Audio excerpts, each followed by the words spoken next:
Assalamualaikum warahmatullahi wabarakatuh. Innal hamdalillahi nahmaduhu wa nasta'inuhu wa nastaghfiruh wa na'udzu billahi min syururi anfusina wa min sayyiati a'malina. Man yahdihillahu fala mudilla lahu wa man yudlil fala hadiyalah. Asyhadu an la ilaha illallah wahdahu la syarikalah wa asyhadu anna Muhammadan abduhu wa rasuluh. Allahumma shalli wa sallim wa barik ala nabiyyina Muhammad.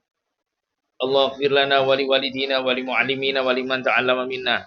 Allah faqihna fid din wa alimna ta'wilah. Allahumma na'udzubika min munkaratil akhlaq wal a'mal wal ahwa wal adwa. Allahumma ij'alna minas sholihin wal muttaqin. Alhamdulillah, hari ini kita bisa lanjutkan majelis ya yang bahas kitab Riyadhus Shalihin ya karya Imam Nawawi rahimahullah taala. Kita sekarang sudah masuk di bab ke-44 ya. Bab ke-44. Bab tauqiril ulama wal kibar wa ahlil fadl wa taqdimihim ala ghairihim wa raf'i majalisihim wa idhari martabatihim. Ya.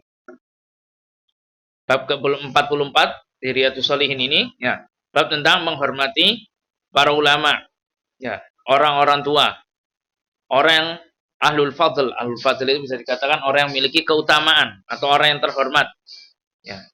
Wa taqdimihim ala ghairihim, mendahulukan mereka atas yang lainnya. Wa raf'i majalisihim, ya, menjunjung tinggi majelis mereka. Wa idhari martabatihim, ya, dan menampakkan pada orang-orang tentang kedudukannya mereka ini. Beliau bawakan yang pertama, Imam Nawawi bawakan ayat dari Allah Ta'ala, Qul hal yastawil ladhina ya'lamuna wal ladhina la ya'lamun, innama yatadzakkaru ulul albab. Kata Allah Ta'ala, apakah sama antara orang yang berilmu dengan orang yang tidak berilmu? Innama yatadzakkaru ulul albab. Sungguhnya yang hanya orang yang berakal lah yang bisa mengambil pelajaran dari Allah Ta'ala. Insyaallah. Nah, sedikit faedah dari bab dan ayat satu ayat ini ya. Kan sebelumnya kita bahas tentang ini, menghormati sesama muslim, kemudian antara suami istri, kemudian yang kemarin yang perlu diutamakan yaitu siapa? Ahlul bait Nabi sallallahu alaihi wasallam ya. Nah, kemudian setelah mereka, setelah orang tua, setelah pasangan ya, setelah ahlul bait Nabi sallallahu alaihi wasallam ya. Kemudian ini urutan yang berikutnya yaitu siapa? Yang perlu dimuliakan yaitu orang-orang yang memang berhak untuk dimuliakan, orang yang memang disyariatkan untuk dimuliakan, yaitu siapa? Para ulama ya, dan orang-orang yang atau gampangnya ulama dan umarok, gampangannya begitu ya, bisa kita ringkas seperti itu. Atau bahasa gampangnya lagi ulil amri, nah itu lebih mudah lagi. Jadi ulil amri itu bukan cuman pemimpin ya. Kalau kita baca-baca kitab tafsir ya, rata-rata mereka akan mengatakan ulama wal umarok, jadi dua gandeng. Jadi ulama ya umarok, jadi dua. Ulil amri itu bukan satu. Nah kalau terkumpul keduanya ini dalam satu orang, ya itu lebih baik. Maksudnya dia pemimpin, ya dia ulama. Ya, contoh kayak Abu Bakar, ya Umar, Utsman, Ali, lah itu cocok. Ya. Umar bin Abdul Aziz, misalnya. Nah itu terkumpul pada dia. Ya dia juga umarok, ya dia bagian dari umar, dia juga bagian dari ulama. Nah makanya biasanya kalau zaman dahulu, semua pemimpin negara dia yang mimpin sholat. Sampai begitu. Mimpin sholat id. Nah, zaman sekarang jarang yang begitu ya. Kemudian kalau dalam Islam ya seseorang itu dibedakan kedudukannya itu bukan dari hartanya ya, tapi dari ya keutamaan dalam ilmunya. Terutama itu ya. Dan ada pepatah dari orang Arab, nah ada ibarat dari orang-orang Arab itu la yariful fadl ya. Li ahlil fadli illa dzul fadl ya. Tidak ada yang mengetahui suatu kemuliaan itu ya, dari ya suatu kemuliaan itu hanya diketahui oleh orang yang tahu tentang kemuliaan tersebut. Ya, maksudnya apa? Contohnya kayak keistimewaan ilmu ini. Tidak ada orang yang tahu kecuali siapa? Ya yang memang mau menuntut ilmu ini. Kalau orang yang nggak mau menuntut ilmu ya tidak bakalan menganggap hal ini penting. Ya, belajar agama ini penting. Tidak bakal nggak bakal mereka menganggap itu penting. Oke, kita masuk hadisnya. Kita masuk ke hadis nomor berapa ini? 348 ya. Kalau yang di record 348. Wa Nabi Mas'ud Uqbah bin Amr Al-Badri Al-Ansari radhiyallahu anhu, atau biasa disebut sahabat ini Abu Mas'ud Al-Ansari ya. Nama aslinya beliau itu Uqbah bin Amr ya. Uqbah bin Amr. Al-Badri maksudnya apa? Dia termasuk sahabat yang ikut perang Badr ya. Al-Ansari dia dari kalangan Ansor. Qala Rasulullah sallallahu alaihi wasallam, ya ummul qaum aqra'uhum li kitabillah. Kata Nabi SAW, ya, yang mengimami suatu kaum itu adalah orang yang paling akro terhadap kitabullah. Akro. Nah, akro itu apa nanti kita bahas. Ya. Yang paling akro. Kemudian, fa'in kanu fil qiraati sawa, ya, fa'alamuhum bisunnah. Kalau ternyata bacaan masalah Al-Quran ini mereka sama, maka yang paling paham terhadap sunnah Nabi SAW. Fa'in kanu fis sunnati sawa, kalau dalam masalah sunnah ini sama, fa'aqdamuhum hijrah, maka yang lebih dahulu hijrah. Kalau dalam urutannya tadi yang pertama akro ya, kalau sama-sama akro maka yang lebih paham sunnah. Kalau lebih paham sunnah sama, maka yang lebih duluan hijrah. Fa'in kanu fil hijrati sawa fa'aqdamuhum sinnan ya. Kalau hijrah itu sama ya, maka yang didahulukan yang lebih tua. Lebih tua. Nah, di hadis ini cuma 4 ya. Wala ya ummannar rajulu ar-rajula fi sultanihi. Ya, seseorang tidak boleh mengimami ya. Ya, di tempat daerah kekuasaan selain seseorang tidak boleh mengimami di tempat kekuasaan orang lain, tidak boleh. Ya. Wala yaq'ud fi baitihi ala takrimatihi illa bi'ni. Dan seseorang juga tidak boleh duduk di tempat duduk yang tempat duduk yang itu tempat duduknya yang punya rumah gitu loh, kecuali dengan izinnya yang punya rumah. Nah, wa fi riwayatin lahu ya. Dan di riwayat yang lain ya, Nabi SAW mengatakan faqadamuhum silman badala sinnan au islaman ya. Jadi setelah yang hijrah, Nabi SAW ngomong yang lebih dahulu masuk Islam. Ya, dari riwayat yang begitu. Gantikan yang lebih dahulu, yang lebih tua. Ya. Ada riwayat yang begitu. Wa fi riwayatin, ya, di riwayat yang lain kata Imam Nawawi, ya umul qaum aqra'uhum li kitabillah wa aqdamuhum qira'ah. Fa in kanat qira'atuhum sawa'an fa ya ummuhum aqdamuhum hijrah, fa in kanu fil hijrati sawa falyu'ammahum akbaruhum sinnah ya. Di riwayat yang lain ya, yang mengimami suatu kaum yang paling akro terhadap kitabullah ya. Kemudian yang paling terdepan dalam bacaan. Kalau mereka sama, maka yang paling duluan hijrah. Kalau ini sama, maka yang lebih tua umurnya. Kemudian Imam Nawawi ngasih petunjuk, yang dimaksud seseorang tidak boleh mengimami di tempat kekuasaan orang lain, yakni itu wilayah yang memang khusus dia yang jadi imam di situ, maka tidak boleh. Ya. Kemudian yang tadi, ya, seseorang tidak boleh duduk di rumah orang lain itu, ya, di tempat itu monggo singgasananya dia yang tuan rumah, kecuali dengan izinnya. Nah itu maksudnya apa? Karpet atau sofa atau tempat duduk yang memang itu ya tempatnya dia sehari-hari di situ.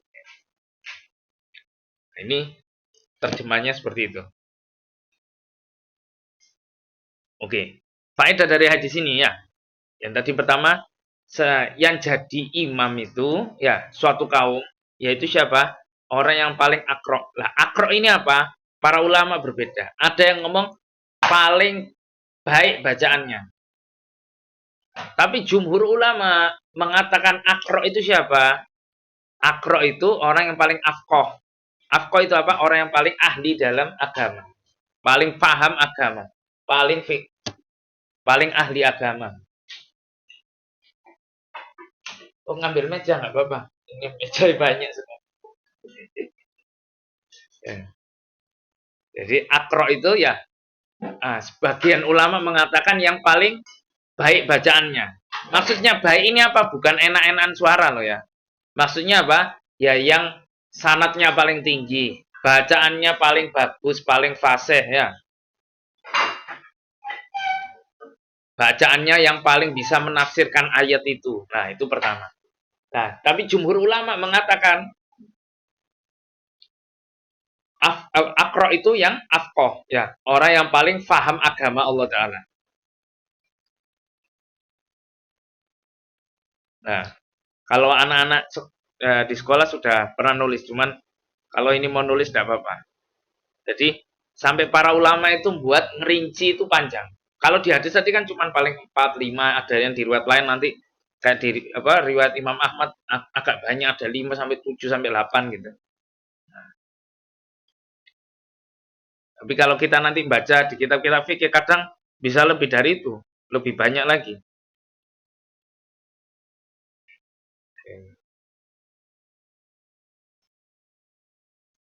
Di masalah jamaah ini.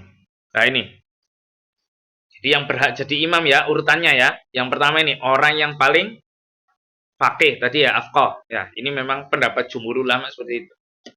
Kita baca kitab fikih Hambali, Syafi'i, Maliki, Hanafi rata-rata mereka sama. Yang paling afqah, yang paling fakih. Kemudian tingkatan kedua yaitu apa? Yang paling hafal. Paling hafal. Nah.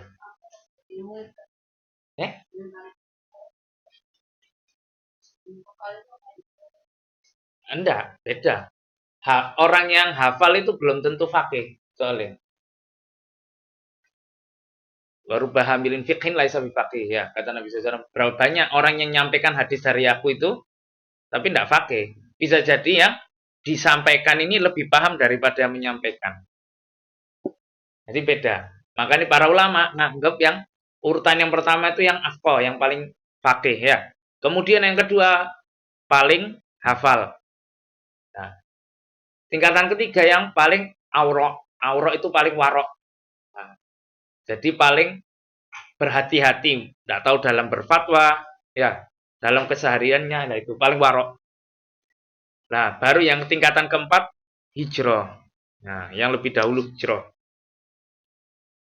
Kemudian yang kelima, yang lebih tua, umur lebih tua. Jadi umur lebih tua itu ada ini, ada kelebihan tersendiri. Dan nanti ada di hadis-hadisnya ini, insya Allah ada. Umur lebih tua, ya. Kemudian yang keenam, lebih dahulu Islam. Nah, kalau secara hadis hasilnya cuma sampai di sini aja. Nah, cuman apa? Sama para ulama ini ditambahi untuk menjelaskan. Kan para ulama ini kan apa namanya? Penafsir dari dalil-dalil ini. Mereka yang memahamkan kepada kita. Ya, habis yang tadi lebih tua ya, lebih dahulu Islam. Lah yang ketujuh lebih mulia nasab. Lebih mulia nasabnya. Kemudian yang ke-8 lebih baik sirah hidupnya. Maksudnya apa? Enggak pernah berbuat kriminal, enggak pernah masuk penjara dan lain-lain. Nah, itu contoh. Apa Indonesia SKCK. Nah, yang ke-8 lebih baik sirah hidupnya ya. Sirahnya. Lah, yang ke-9 lebih baik panggilannya dia itu, lakopnya atau gelarnya. Ya dia dipanggil manusia ini apa gitu loh. Gelarnya atau sebutannya. Lakop bahasa Arabnya ini lakop atau gelar. Nah, dia dipanggil misal satu dipanggil apa karom, satu dipanggil amin. Nah, ini kan masih sama. Satu mulia, satu amanah. Masih sama. Jadi masih sama-sama terpuji gitu loh. Lah ini sama, maka lah baru masalah fisik baruan. Yang lebih bersih badan dan pakaiannya. Itu ada ini pembahasan ya. Itu ke-10 ya. Lah ke-11 baru yang lebih bagus suaranya baru itu. Maksudnya suara di sini nada. Nada. Jadi bukan nada-nadaan ini yang jadi duluan jadi imam, bukan itu. Ya. Justru yang jadi imam itu yang benar bacaannya. Walaupun nadanya nggak enak gitu. Jadi yang dia yang bisa nafsirkan ayat. Nah, karena apa? Kalau orang awam nganggep apa? Bacaan yang baik itu yang nadanya bagus, padahal bukan itu. Yang baik itu apa? Ya iya, ya makhrajnya sifatnya benar sama apa? Nah, kiroanya mufassiroh, ya. Kiroanya itu mufassiroh. Bacaannya yang menafsirkan ayat itu baru. Kemudian tingkatan bawahnya ya, 12 ya, yang lebih indah perawakannya, fisiknya maksudnya. Lebih indah perawakannya. Tadi yang 10 kan bersih badan pakaiannya ya. Yang ke-12 ini lebih indah perawakannya. Nah, kalau ini semua sama baru apa? Diundi. Baru diundi. Bahkan anak pernah baca di Madhab Hambali, like salah itu. Hambali atau Maliki itu sampai ada ini. Jadi mereka ada urutan sampai 20 gitu kan gitu kan. Itu salah satu nih sampai ini. Yang ada yang paling banyak anaknya, ada yang paling cantik istrinya, sampai gitu loh. Sampai digitu no. Yo wono aja ulama dulu. Ya ini mereka apa? Soalnya mikirnya 1000 tahun, berapa ribu tahun ke depan. Jadi apa namanya? Benar-benar biar nggak ada celah untuk gak usah tanya gitu loh. Nah ini wis urut no dewi. Nah, urut no sendiri. Sama begitu. Nah, tapi insya Allah kan tidak sampai ini semua ya. Tidak sampai ini semua. Nah, ini urutan yang jadi imam.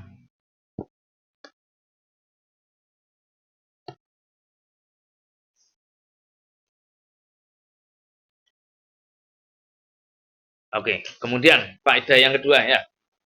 Itu tambahan ya. Faedah yang kedua dari hadis ini tadi. Sebaik-baik ilmu ya dalam agama ini yaitu apa?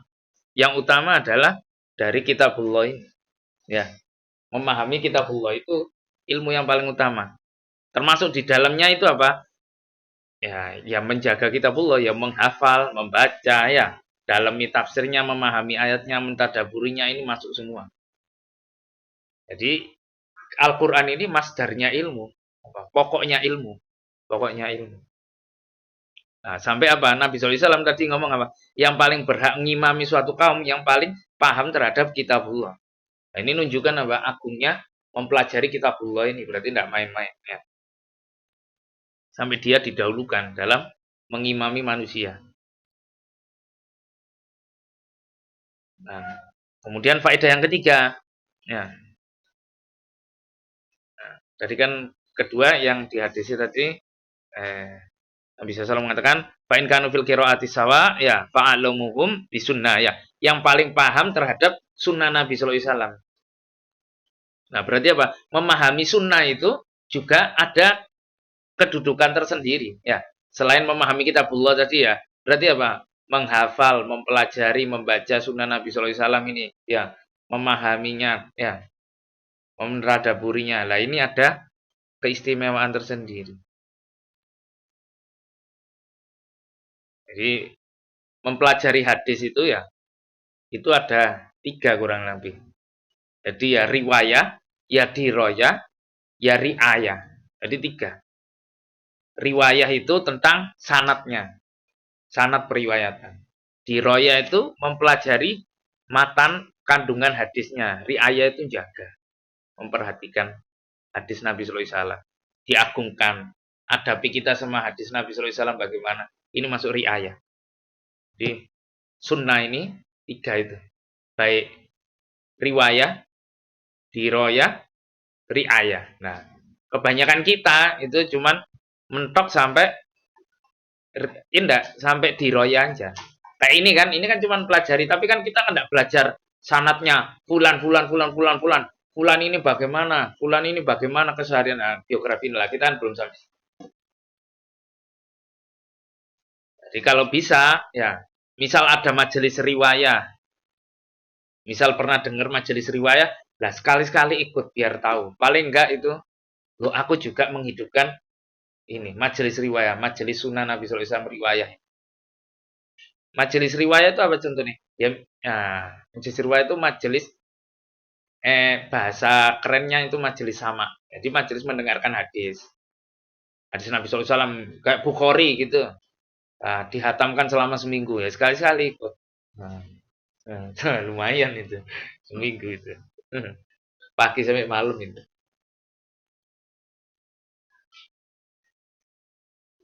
Kemudian ya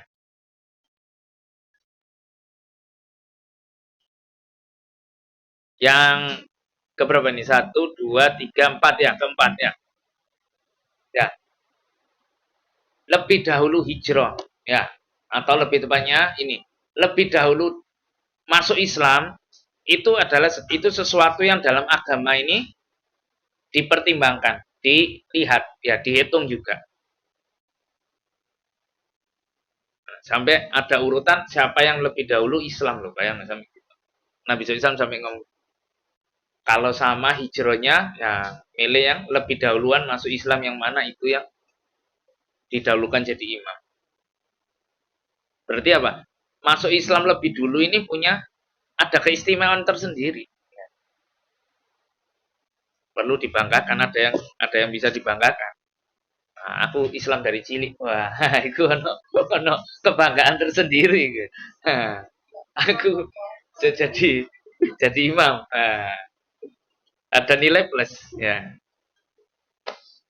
Kata nih beberapa ulama kan ngomong gini. Nah, kalau kita lihat orang yang lebih tua ya kita lihat apa?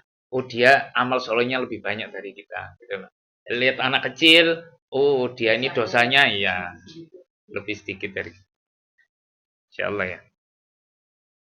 Nah kemudian yang kelima ya.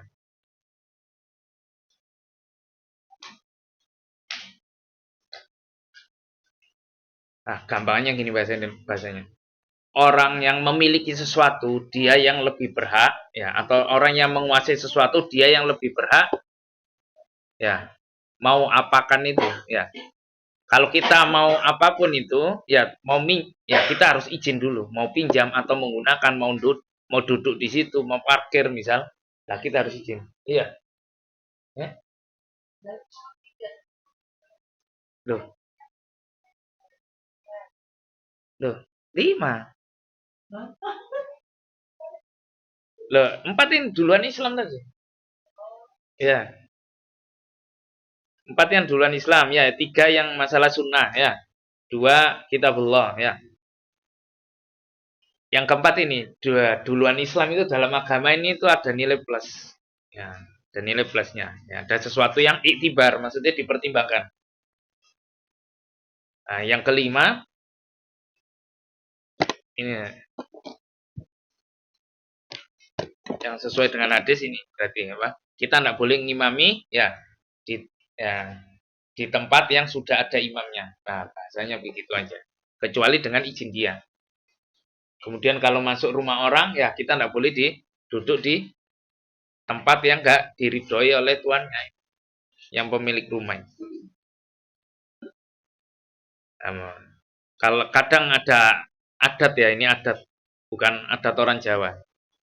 Ya biasa dia kalau bertamu gitu tanya langsung, aku duduk di mana? Nah, baru dipersilakan dah. Oke, sudah itu kan tenang ya.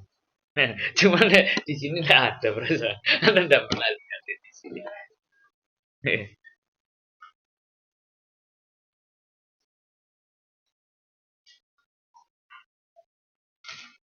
Nah, kemudian lagi faedahnya lagi ya. Dari hadis ini juga para ulama itu mengatakan wanita nggak berhak untuk mengimami laki-laki. Dari mana? Ya, kata-katanya yang pertama kan, ya umul kaum aqra'uhum li kitabillah. Yang mengimami suatu kaum itu, nah, kaum itu kalau dimutlakan secara umum itu maksudnya laki, sebagaimana di surat Al-Hujurat. Ya ayyuhalladzina amanu la yaskhar qaumun min qaumin. Nah, qaumun min qaumin ini maksudnya laki-laki. Nah, kan sebagian ulama ngambil dalil wanita nak boleh ngimami laki-laki itu penguatnya dari hadis ini juga.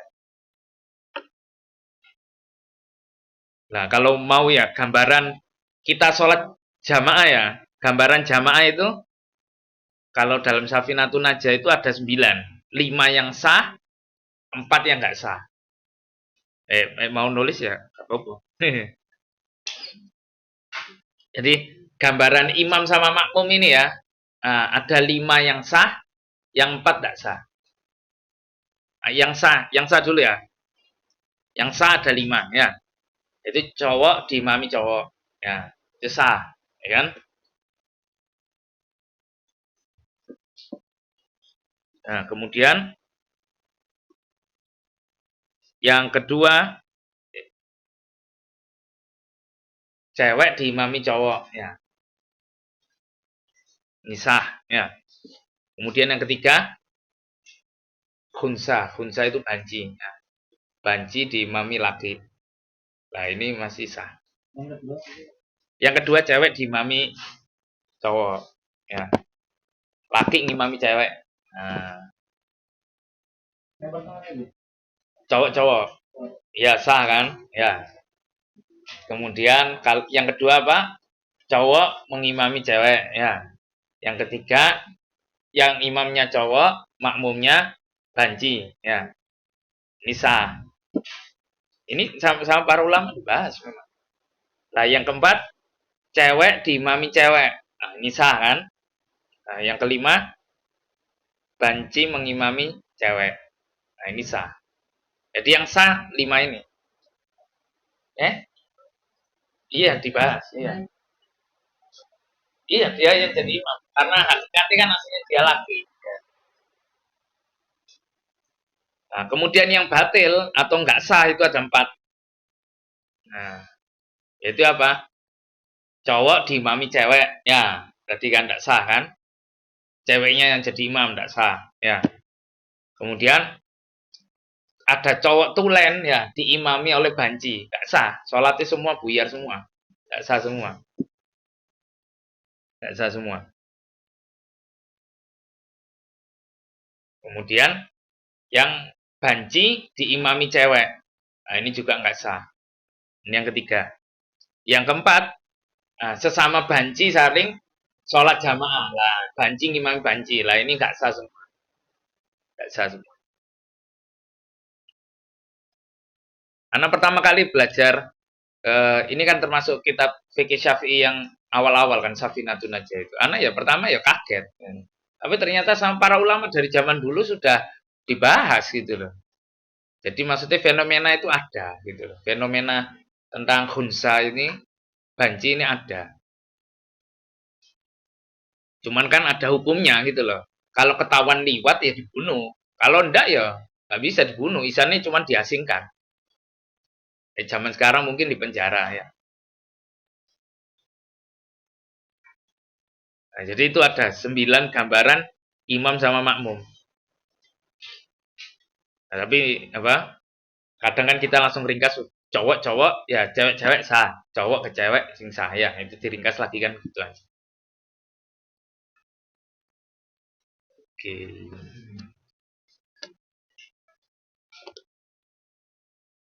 Lanjut ya.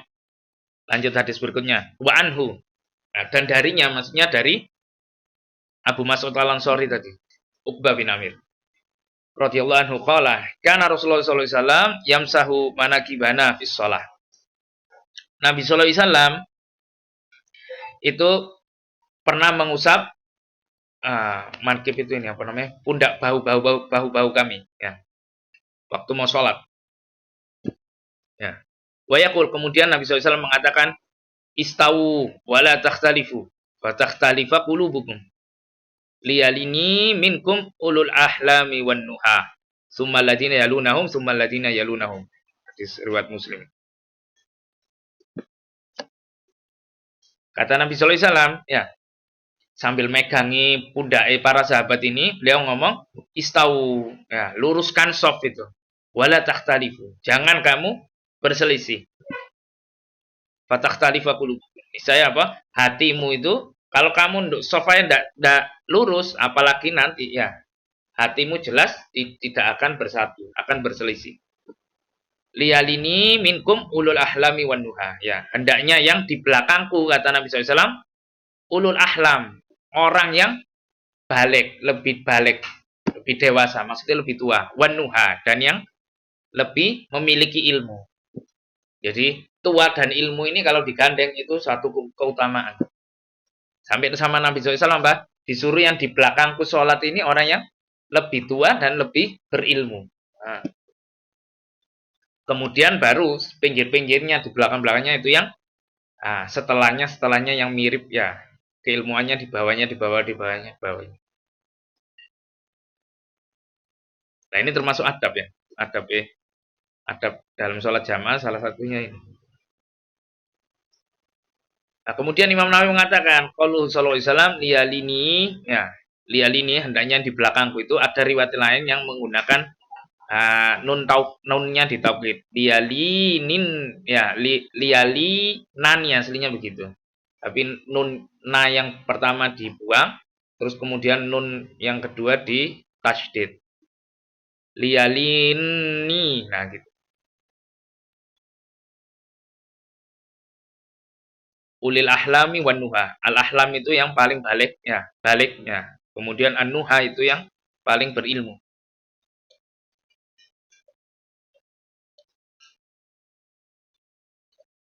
Nah, faedah hadis di sini ya, faedahnya ya, yang pertama wajibnya meluruskan shaf ya, di hadis ini salah satunya itu. Ini termasuk perintah Nabi sallallahu alaihi wasallam, istau wala takhtalifu. Luruskan, jangan berselisih. Maksudnya apa? Meluruskan shaf. Wajibnya meluruskan shaf. Kemudian menutup celah yang ada di dalam shaf semampunya ya.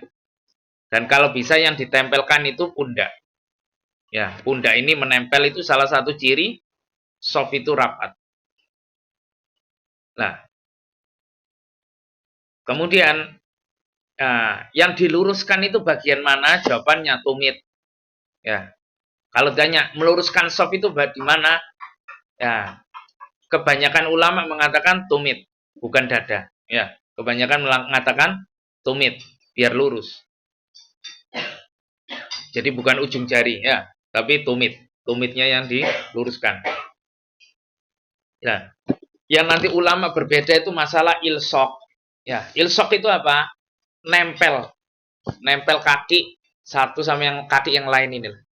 Nah, nempel dengan menekan, ini yang jadi perdebatan para ulama. Nah, karena ada hadis dari para sahabat, mereka mengatakan apa? Mata kaki kita sampai menempel mata kaki saudara yang di sebelahnya. Ada riwayat yang di Abu Daud itu sampai, atau yang diriwayat Imam Ahmad, sampai lutut ketemu lutut. Nah, jumhur ulama, pensyarah hadis mereka mengatakan ini bentuk mubalaghah aja. Maksudnya bentuk apa? Hiperbola, ya. Menunjukkan mereka benar-benar rapat, bukan rapat beneran.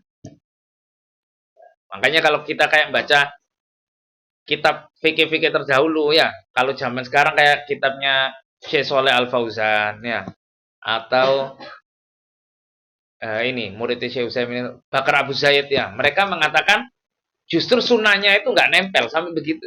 Nempelkan ini takalluf sampai begitu. Nah, dari sini kita paham apa? Ini masalah memang perdebatan ulama dari zaman dahulu. Dan pensyarah-pensyarah hadis mereka rata-rata mengatakan yang dimaksud ini di hadis-hadis itu bukan nempel dan menekan. Maksudnya rapat aja. Ya kayak Syekh Fauzan di kitabnya Mulakhos itu dia ngomong sampai ini bentuk takaluf, sampai nempel ini sampai takaluf. Nah, inilah perbedaan apa? Ulama Saudi sama Syekh Albani itu seperti itu dari dulu. Syekh Utsaimin, ya, Bakar Abu Zaid, Shalih Al Fauzan mereka ngomong nempel ini tambah takaluf. Lah ya, Syekh Albani justru harus nempel. Iku baru menutup celah. Nah, mereka mengatakan menutup celah itu maksudnya apa? Pundak dengan pundak sudah nempel. Ya, itu sudah cukup. Maksudnya celah di situ itu yang bisa dimasuki orang. Selama ndak itu ndak masuk. Nah, itu sampai begitu mereka.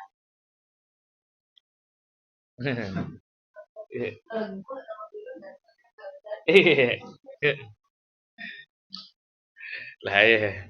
Ini aja ya, Wah. Ini tambahan faedahnya. Kan kadang ada jamaah itu terlalu keras.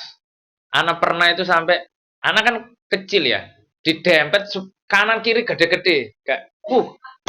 Sampai duduk apa iftiros itu gak bisa sampean. Saking didempet. Ya Allah, medeni sampean. Medeni. Sampai berdiri tuh nyari kaki kan gitu dia. Dicecek gini. Waduh, sampai dicek gitu. Ya Allah. Wah, ini belum belum punya ilmu ini. Di sana dalam sholat cuman, nah itu kesempatan, kita dapat musibah-musibah gitu ya.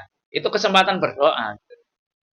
Nah, kita doakan dia dapat hidayah, gitu loh. Kesempatan kenapa lagi, gitu loh. Ya Allah, aku disiksa, kasih anu hidayah biar biar paham, paham ilmu.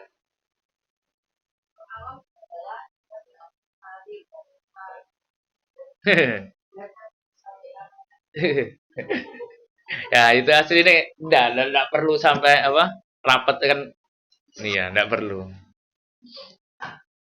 Dulu anak sebelum baca apa kitab-kitab fikihnya ulama Saudi, terus kitab fikih ulama dulu ini, kan dulu baca nih cuman kitab fikih apa ya dari Syalbani, Al-Wajiz gitu, baru itu kewarasan dulu.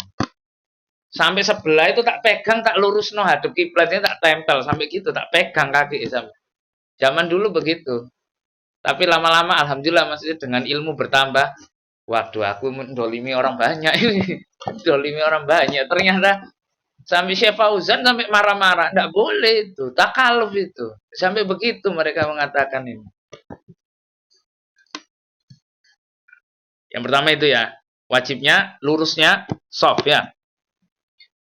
Nah, kemudian bagi imam hendaknya apa? Meluruskan soft sebisa mungkin ya. Sebelum sholat itu ditegakkan ya. Nabi SAW sampai megangi pundak para sahabat diluruskan dulu. Nah, kemudian lagi apa? Yang ketiga, bedanya perselisihan ya. Padahal itu cuma dalam soft itu bisa memberikan asar kepada perselisihan dalam batin. Ya, ini perbedaan dalam soft aja itu sudah bisa memberikan apa? Pertengkaran ya. Percekcok di hati sudah. Bisa merusak hati lah gampangnya gitu ya.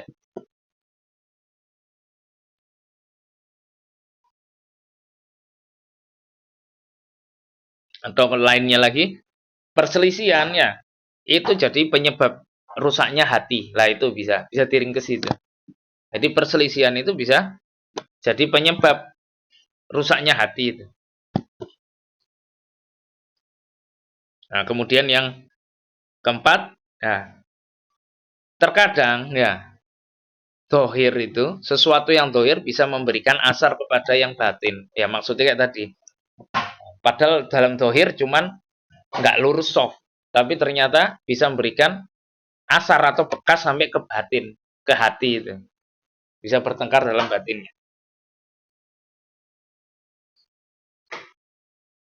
Nah, kemudian yang keberapa ini berarti? Wajib lurus soft ya. Nah, imam meluruskan soft jamaah. Kemudian perselisihan itu menyebabkan rusaknya hati ya. Nah, dohir itu bisa memberikan asar kepada yang batin. Kemudian ya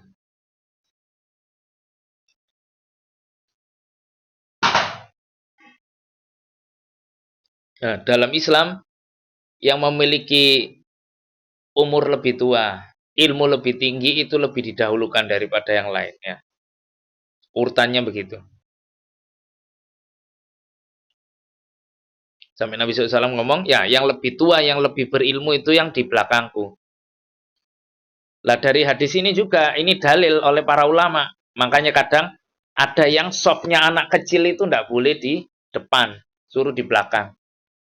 Nah itu mereka salah satunya berdalil dengan hadis ini.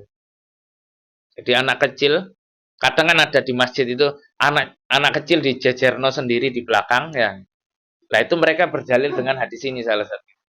Hendaknya yang di belakangku itu yang lebih tua, yang lebih berilmu, baru yang berikutnya. Nah, enggak apa-apa juga. Tidak apa-apa juga. Ini kan apa? Salah satu pendapat ulama mengatakan apa? Dia ngambil faedah dari hadis ini. Gitu. Lah yang mutus soft itu anak yang belum tamyiz. Nah, anak yang belum tamyiz itu rata-rata mereka sepakat ya para ulama mazhab ini empat mazhab ini mengatakan itu yang mutus soft. Anak yang belum tamyiz ya. Tamyiz itu umur 7 tahun ke atas. 7 tahun ke atas. Kadang 5 6 tahun bisa disebut tamyiz sudahan. Kalau dia memang bisa ini bedakan. Bedakan apa? Kadang cara ngetesnya itu dibuat suruh jual beli. Mesti beli apa? Nah, susu benar kayak gitu itu sudah masuk tamyiz kadang. Macam-macam ulama dulu maksudnya ngasih contoh ngetes anak ini tamyiz atau enggak itu. Macam-macam mereka. Ada yang anak pernah baca itu cuman ini bisa bedakan kanan kiri itu masuk tamyiz kadang gitu. Perasaan zaman sekarang masih 3 tahun ini bisa deh. Tapi zaman dulu ini jadi kriteria anak itu tamyiz sama ya Allah. Lah kemudian lagi ya faedahnya lagi orang yang memang dia itu berilmu ya sama misal umur tua itu hendaknya dia kalau masuk masjid ya atau mau masuk shaf jamaah hendaknya dia mendekat ke imam langsung jangan sungkan-sungkanan di belakang. Kalau memang nggak ada udur loh ya harusnya dia yang di belakang imam karena dia lebih berhak ya karena untuk apa selain gantikan imam kalau imam ada kesalahan dia bisa betulkan ya dia bisa betul. Lah hubungannya anak lupa tadi hubungan hadis ini sama yang sebelumnya sama judul bab apa kalau yang pertama tadi kan ini yang mengimami suatu kaum yang paling paham kitabullah ya yang hadis ini kan jangan berselisih hendaknya di belakangku yang ulul ahlami wan nuha yang sudah dewasa dan yang lebih berilmu, yang lebih tua lebih berilmu. Nah, padahal babnya apa tadi? Menghormati ulama, orang yang lebih tua ya, orang-orang tua, orang yang memiliki keutamaan, yang terhormat, mendahulukan mereka. Hubungannya mana? Nah, hadis yang pertama padahal yang ini ya umur itu bisa didahulukan jadi imam ya kan kalau sama-sama semua ya kan tiba-tiba nah, kalau ininya sama, hijrahnya sama, maka yang lebih dahulu lebih tua umurnya. Padahal syahidnya hadisnya cuma itu. Cuma sama Imam Nawawi dibawakan. Kemudian yang hadis barusan ini tadi, nah ini Nabi SAW ngomong hendaknya yang di belakangku yang lebih tua dan lebih berilmu. Itu yang ada hubungan sama hadis. Satu hadis lagi ya, Bapak ya. Wan Abdullah bin Mas'ud radhiyallahu anhu. Ya, dari Abdullah bin Mas'ud radhiyallahu anhu. Qala Rasulullah sallallahu alaihi wasallam. Nah, Nabi SAW bersabda, ini mirip hadis yang tadi. 350 ya. Liyalini minkum ulul ahlami wan nuha, tsummal ladzina yalunahum, tsummal ladzina yalunahum, tsummal ladzina yalunahum, wa iyyakum wa haisyatil aswaq. Riwayat Muslim ya. Kata Nabi sallallahu alaihi wasallam, ya, hendaknya di belakangku ketika sholat ini orang yang lebih tua dan lebih berilmu. Kemudian setelahnya. Sampai Nabi sallallahu alaihi wasallam mengulang 3 kali. Kemudian Nabi sallallahu alaihi wasallam memperingatkan, wa iyyakum, hati-hatilah kamu ya. Jangan sampai kamu tuh wahai syatil aswaq. Jangan sampai kamu tuh ribut bercampur seperti orang di pasar dalam jamaah itu. Tapi Nabi SAW sampai dia ngomong gitu. Wa iyyakum wa haisyatil aswaq ya. Hati-hati kamu itu jangan sampai kamu tuh ribut seperti orang di pasar. Sampai begitu kan sama Nabi SAW. Nah, berarti anu sesuatu ini dengan pasar ini. Ada sesuatu.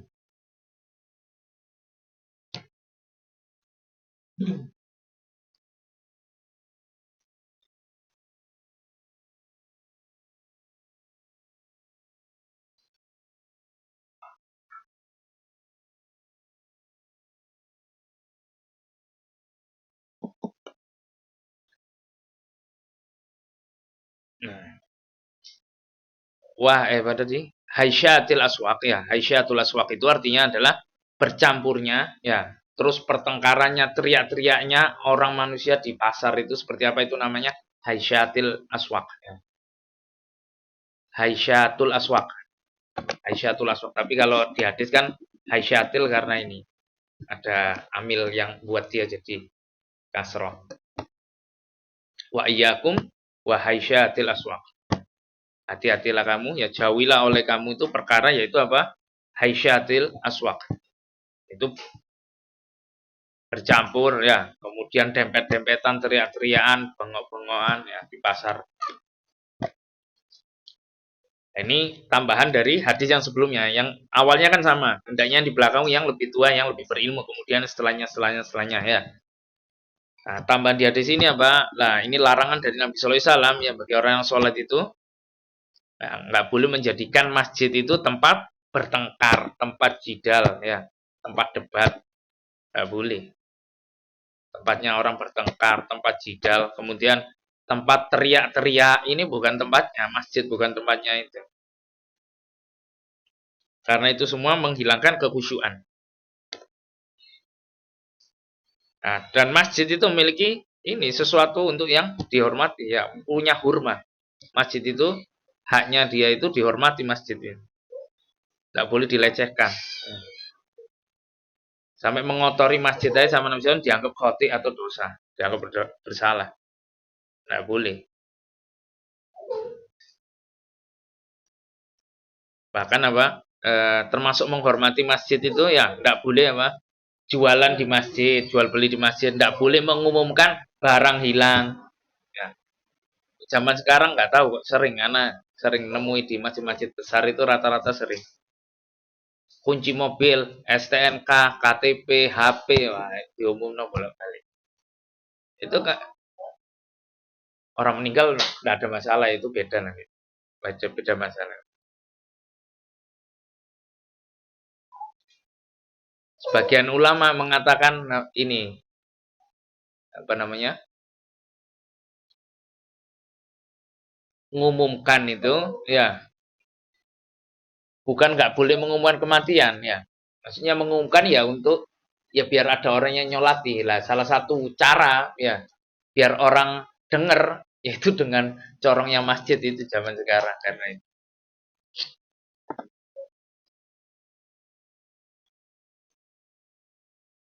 Nah, kemudian ini juga dalil apa? Lah karena di pasar itu bercampur seperti itu. Lah, ini juga dalil kata para ulama yaitu apa? Nah, soft laki dan perempuan itu tidak boleh sejejer. Hukum asalnya seperti itu. Kecuali dalam keadaan darurat ya. Seperti apa? Contoh sholat id ya. Atau keadaan darurat lagi ketika di Masjidil Haram misalnya. Itu terpaksa. Kalau nggak terpaksa ya nggak boleh. Hukum asalnya harus dipisah. Laki sama perempuan dipisah. Kemudian lagi faedahnya apa? Lah pasar dari zaman Nabi Sallallahu Alaihi Wasallam dulu sampai sekarang itu sama. Maksudnya apa? Ya laki perempuan itu maksudnya ya ketemu. Itu namanya soalnya pasar, gitu loh. Itu wajar, gitu loh. Itu wajar. Ya kalau bisa buat misal pasar khusus laki, pasar khusus perempuan. Ya kalau mau buat ya silahkan gitu loh. Di Saudi katanya ada lantai berapa sendiri itu khusus gitu loh. Tapi secara umum mereka kan satu tempat parkir dan lain-lain satu. Iya. Secara umum maksudnya itu wajar. Dari zaman Nabi SAW sampai sekarang itu sama. Jadi pasar itu ya ketemu laki perempuan biasa, wajar. Dan kalau terkumpul orang banyak, misal penjualnya laki, ya pembelinya perempuan, ini bukan kholwat, gitu loh. Bukan kholwat. Karena apa? Di muka umum. Itu tidak masuk kholwat.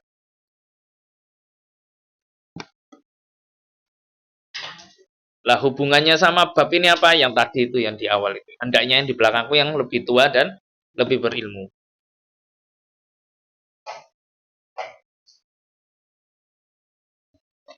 Nah, anak keinget ini hadisnya Nabi SAW ya Pak, yang nggak boleh nganu jual beli ya kan? Itu sama Nabi SAW suruh ngomong la aflaha la arbahalak atau yang semisalnya. Semoga perniagaanmu rugi, semoga nggak untung, kamu nggak untung sama sekali. La arbaha tijarotak kata Nabi SAW. Semoga gak beruntung, gak untung sama sekali perniagaan. Kalau orangnya nyari barang yang hilang, semoga nggak kembali. Sampai itu kan sama Nabi SAW. Apakah kita boleh doakan gitu ya? Boleh. Jawabannya boleh. Nabi SAW sendiri mendoakan. Nah, cuman ya ini kadang kalau di muka umum lah bahaya. Kita doakan gitu bahaya. Sama kayak ini kan. Wanita yang pakai wewangian di jalan itu kan. Yang bisa salah bersabda ayyumam ra'atin istatarat famar ala qaumin yajidu mirhiya fayazaniya ilanuhunna fa innahunna mal'unat. Wanita mana saja yang pakai wangian ya, tujuannya biar dicium bahwa wanginya sama laki-laki lain ya. Kata Nabi SAW, maka dia itu pezinahan gitu. Kemudian ditambahi sama Nabi SAW, ilanuhunna, laknatlah mereka, fa innahunna mal'unat, karena mereka memang wanita-wanita yang pantas dilaknat. Nah, bukan berarti kita langsung jalan-jalan dilaknat ya, enggak gitu juga. Enggak gitu juga ya. Nah, ini maksudnya apa? Ini namanya hadis wa'id. Wa'id itu apa? Ancaman. Ancaman gitu. Sama kayak hadis sataftariku ummati ya. Umatku akan terpecah belah. Jadi begini ya. Semuanya masuk neraka kecuali satu. Ya. Semua masuk neraka kecuali satu. Bukan berarti kita langsung vonis bukan kamu semua masuk neraka, enggak gitu. Tapi apa? Itu namanya hadis wa'id ya, hadis ancaman dari Nabi SAW. Bukan kita sebagai apa kita ditunjuk jadi pemvonis, bukan itu. Itu namanya hadis ancaman. Alhamdulillah sampai sini dulu. Alhamdulillah. Malah yukhadu kullu la yusrafu kullu. Yang enggak bisa diambil semua, enggak ditinggalkan semua. Alhamdulillah. Kalau ada pertanyaan, ini off the record.